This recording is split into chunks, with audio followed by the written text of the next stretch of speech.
Take a look at the DURATECH 50-foot blue extension cord.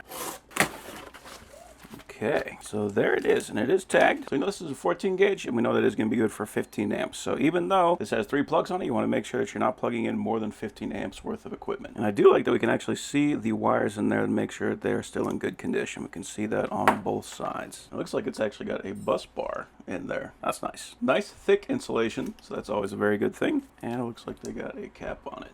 And if we plug that in, it does have a light on it, so we know it is actually working, which is great, because if we're going around and like we're working in a house or something like that, we're not sure if it has power, you can plug it in. We know that it's going to have power before we actually string the thing out. It also makes it nice if you're just second guessing outlets. So like if your equipment isn't working, you know for sure at least the outlet itself is working. They are all grounded connectors, and this feels like a very solid heavy duty plug too. So that's awesome. So this is what we were working with before. You can see you got 2 long extension cords going all the way over there, and we're using that to power this equipment. And you can see even that wasn't enough, so we had to get this power strip to help out. And I do have to say I really like how tight these plugs are, so we don't have to worry about anything falling out. But now I freed up that extension cord, and I can take this back to the office where it belongs. So that is an excellent extension cord.